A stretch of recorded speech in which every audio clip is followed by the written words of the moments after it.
Hey, I have an awesome idea. Everybody knows that socialism is for the kind and loving people and capitalism is for the awful, wicked, evil people. So how about this? Since everybody knows how tremendous it's going to be when we finally get real socialism in America, why don't we look at someplace where it's being tried right now? And not some crappy place either. Someplace like America, someplace rich. This is Hugo Chavez, president of Venezuela from 1999 until his death in 2013. This son of a working-class family led the poor of his country to overthrow the greedy, vile, and heartless capitalists who'd made Venezuela the richest country in South America by extracting the country's enormous oil reserves, oil deposits that may still be the largest in the entire world.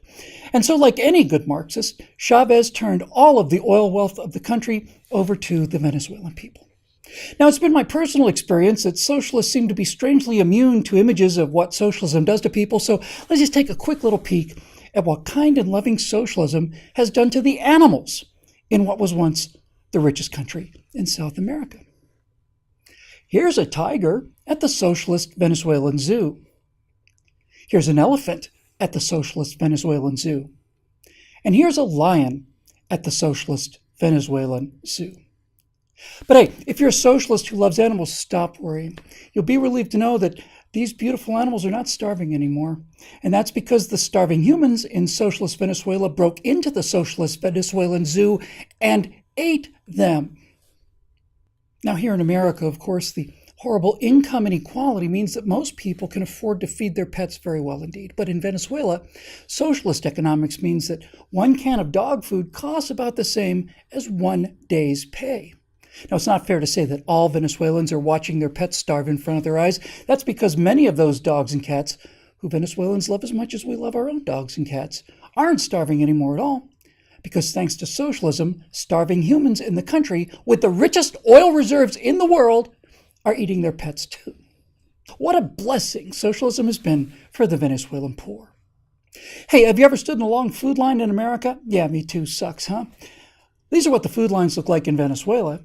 Here are Venezuelans freed from the shame of income inequality, and here are Venezuelans no longer slaving away for corporations.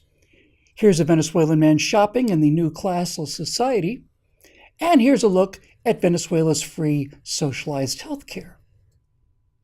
Oh, one more thing. This Venezuelan woman is actually pretty well fed. She ought to be.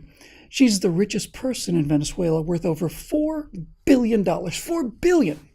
Her name is Maria Gabriela Chavez.